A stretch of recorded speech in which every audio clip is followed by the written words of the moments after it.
رسول اللہ کی ذات کے حوالے سے جب بھی کسی گستاخ نے گستاخی کی تو سب سے زیادہ جو امت کا گناہ گار ہے وہ اپنی جان پیش کرنے کے لیے تیار ہو جاتا ہے۔ اللہ نے یہ جذبہ ہمارے ایمانوں میں رکھا ہے، اپنی محبت میں رکھا ہے، اپنے رسول کی محبت میں رکھا ہے، اپنے قرآن کی محبت میں رکھا ہے کہ ہم گناہ گار ہو سکتے ہیں لیکن رسول اللہ کی گستاخی کو قبول نہیں کر سکتے۔ ہم گناہ گار ہو سکتے ہیں لیکن قرآن کی توہین کو ہم قبول نہیں کر سکتے، رسول اللہ کی توہین کو ہم قبول نہیں کر سکتے۔ جن لوگوں نے انبیاء اور رسل کا ساتھ دیا وہ لوگ اس کائنات میں، اس دنیا میں اللہ کی رحمتوں اور اس کی برکتوں کے مستحق ٹھہرے۔ اللہ نے انہیں بے شمار نعمتوں سے اور بے شمار رحمتوں سے بہرمند فرمایا۔ صرف ایک موسیٰ علیہ السلام کی قوم کو ہی آپ دیکھیں کہ ان کی 40 سالہ صحرائے سینا کی زندگی میں اللہ نے جب دیکھا کہ ان کے پاس نہ کھانے کے لیے کچھ ہے نہ پینے کے لیے کچھ ہے تو اللہ سبحانہ و تعالیٰ نے ان کے لیے من و سلوہ اتارا، اس لیے کہ وہ اللہ کے مقرب لوگ تھے، وہ اللہ کے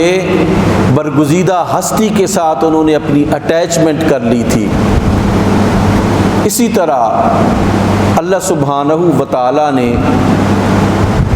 طوفان نوح میں نوح علیہ السلام کی کشتی میں سوار ہونے والوں کو نہ صرف محفوظ رکھا بلکہ اس مہیب طوفان میں اللہ سبحانہ و تعالیٰ نے ان کو زندہ بھی رکھا اور ان کو رزق بھی عطا فرمایا۔ تو یہ ایک اٹل حقیقت ہے کہ آپ اللہ کے ساتھ کھڑے ہیں یا اللہ کے دشمنوں کے ساتھ کھڑے ہیں۔ اگر آپ اللہ کے ساتھ کھڑے ہیں تو وہ آپ کا ذمہ وار ہے، وہ ہر چیز پر نظر رکھے ہوئے ہے، وہ ہر چیز کو جانتا ہے۔ وہ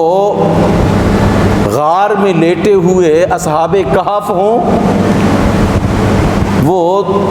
صحرائے سینا میں بھٹکنے والی قوم ہو، اللہ سبحانہ و تعالیٰ نے ہر جگہ پر اپنے بندوں کا خیال رکھا۔ جو اللہ کے ہوتے ہیں، جو اس کے رسول کے ساتھ اپنے دامن کو وابستہ کیے رکھتے ہیں، اللہ انہیں کبھی بھی خائب اور خاسر نہیں فرماتا۔ وہ لوگ کامیاب لوگ ہیں، اور رسول اللہ صلی اللہ علیہ وآلہ وسلم کو اللہ نے اس دنیا میں خاتم الانبیاء بنا کے بھیجا، خاتم الرسل بنا کے بھیجا۔ آپ کے پاس جب نبوت و رسالت آئی تو پھر نبوت اور رسالت کا دروازہ ہمیشہ ہمیشہ کے لیے اللہ سبحانہ و تعالیٰ نے بند فرما دیا، اور اس کے بعد جب تک یہ دنیا رہے گی رسول اللہ کا لایا ہوا ضابطہ حیات، آپ کی سیرت طیبہ اور آپ پر نازل کردہ قرآن جو منزل من اللہ ہے، وہ ہمیشہ ہمیشہ کے لیے قائم و دائم ہے۔ آپ کی زندگی کا ایک ایک گوشہ محفوظ و مامون ہے، آپ کے قول ہوں، آپ کے افعال ہوں، اور آپ کے سامنے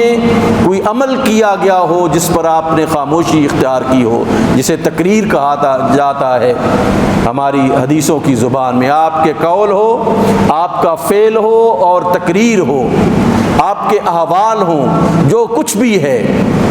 اللہ نے اس سب کو محفوظ و مامون رکھا ہوا ہے۔ قرآن مجید کی ایک ایک آیہ مبارکہ کو، ایک ایک لفظ کو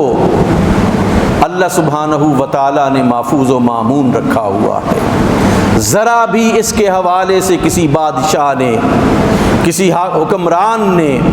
ذرا سی بھی اللہ کی منشا اور رسول کی رضا کے مطابق نہ بات کی تو لوگ کھڑے ہو جاتے ہیں ان کے لیے، ان کے مقابلے میں کھڑے ہو جاتے ہیں۔ خلق قرآن کا معاملہ دیکھیں، 70 سالہ امام احمد ابن حنبل کوڑے کھاتا ہے اور بے ہوش ہو جاتے ہیں، لیکن آپ یہ کہتے ہیں کہ تم اس کو مخلوق سمجھتے ہو قرآن کو، تو کوئی قرآن سے دلیل مجھے ثابت کرو، مجھے قائل کرنے کی کوشش کرو۔ تمہاری ایذار آسانیوں کی وجہ سے، تمہارے ان کوڑوں کی وجہ سے میں کبھی بھی اپنے موقف سے نہیں ہٹوں گا کہ حق موقف جو ہے وہ یہی ہے جو اللہ نے مجھے عطا فرمایا ہے۔ سو لوگوں نے جانیں قربان کی، زندگیاں لٹا دیں، اپنی معیشتوں کو لٹا دیا، اپنی عزتوں کو لٹا دیا قرآن کی خاطر اور صاحب قرآن کی خاطر۔ کبھی بھی ایسا نہیں ہوا کہ ایک مسلمان گناہگار اور سیاکار ہو، وہ کبائر کا ارتکاب کرنے والا ہو، وہ بڑے بڑے گناہوں کا ارتکاب کرنے والا ہو۔ کبھی بھی ایسا نہیں ہوا کہ اس کے سامنے جب بھی کوئی قرآن کے خلاف اٹھا وہ گناہگار پہلی صف میں مقابلے کے لیے نظر آیا۔ رسول اللہ کی ذات کے حوالے سے جب بھی کسی گستاخ نے گستاخی کی تو سب سے زیادہ جو امت کا گناہگار ہے وہ اپنی جان پیش کرنے کے لیے تیار ہو جاتا ہے۔ اللہ نے یہ جذبہ ہمارے ایمانوں میں رکھا ہے،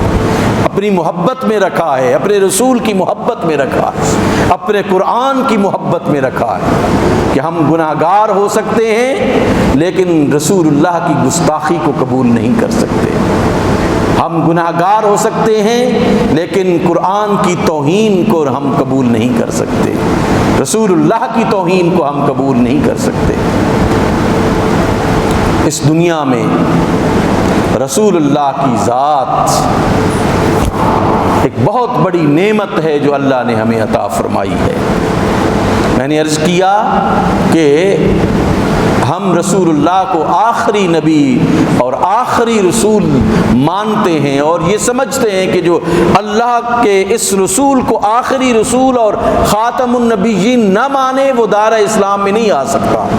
جب تک رسول کی رسالت کو وہ نہیں مانتا، بھلے وہ خدا کو ایک مانتا ہو، دیگر ایمانیات پر اس کا عقیدہ اور یقین ہو، وہ اس وقت تک